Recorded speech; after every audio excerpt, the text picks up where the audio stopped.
My phone buzzed disgustingly at 2:17 a.m.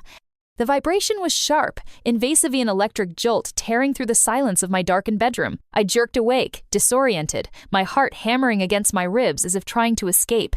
The screen of my phone glowed like a malevolent eye in the shadows, casting jagged reflections across the half-empty wine glass on my nightstand. Who the hell calls at this hour? Blinking against the glare, I squinted at the caller ID. Mom. A cold finger traced my spine. Mom never called past 9. Not unless something was wrong. I fumbled for the phone, my fingers clumsy with sleep. The cool metal casing slipped against my palm before I finally managed to swipe accept. Sarah? Her voice was a frayed thread, barely holding together. Mom, what's wrong? I pushed myself upright, the sheets tangling around my legs. It's your father, a choked sob. Collapsed.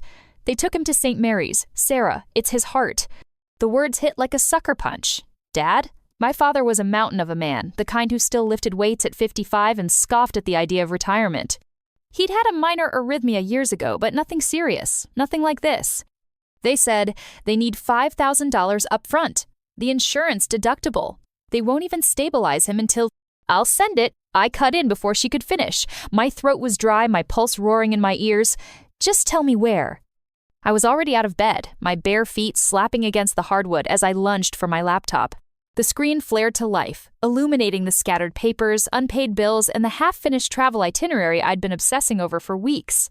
Italy, the trip I'd been saving for since college. But none of that mattered now.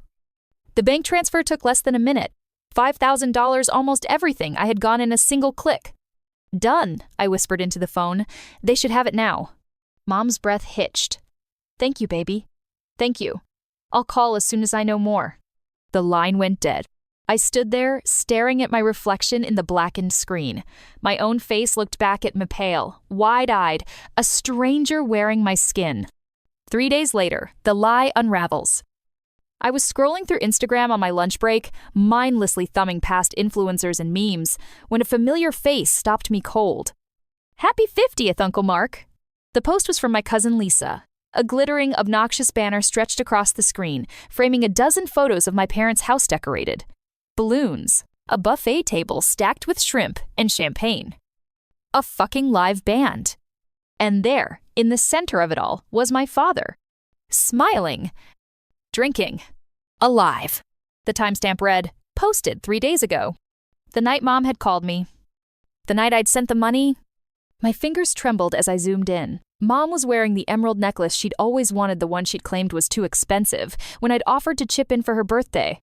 My brother Kyle was holding a bottle of Dom Perignon, grinning like he'd won the lottery. And Dad, healthy, vibrant, not a fucking hospital bed in sight, was clinking glasses with Uncle Rick. A sound escaped me, something between a laugh and a scream. They'd played me. They'd taken my money-me dream sand, turned them into a goddamn party. Confrontation. I didn't remember driving to their house. 1 second, I was in my car. The next, I was pounding on their front door hard enough to rattle the frame.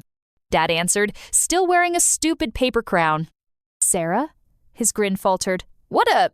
You faked a heart attack. My voice was eerily calm. Mom appeared behind him, her face flushing. Sweetheart, no, he was sick. He just got better fast. I shoved my phone in her face. Then what the hell is this? The photos glared back undeniable proof. Kyle sauntered into view, smirking. Jesus, relax. We'll pay you back, eventually. The way he said it like it was a joke, like I was the unreasonable, unignited something inside me. I turned and walked away. Revenge. I sued them. Small claims court was quick, clinical. The judge barely glanced at them before ruling in my favor, $5,000 plus interest. The family group chat exploded. Mom, how could you do this to us? To your own family? Kyle, you're actually insane. It was just a prank. Dad never replied. I blocked them all. 6 months later. I came home to the smell of smoke. My apartment was gone, nothing but charred beams and the stench of gasoline. The fire inspector called it electrical. But that night, my phone buzzed. Kyle, oops, shouldn't have messed with family. I saved the screenshot.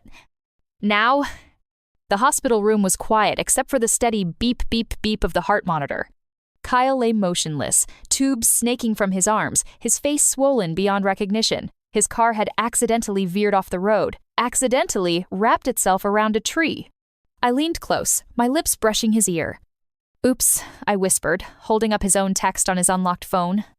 "Shouldn't have messed with family." The monitor flatlined. Sometimes tragedies just happen. Sometimes they need a little push. This story makes you think about the boundaries of trust and the price of betrayal. Sarah, deceived by those closest to her, went from blind love to icy fury. Her revenge wasn't an impulsive outburst of anger, it was meticulously planned retribution, with every detail carefully calculated. Like if you believe Sarah acted justly, sometimes only extreme measures can restore broken justice.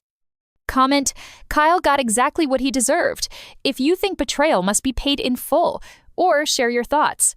Where is the line between rightful vengeance and cruelty?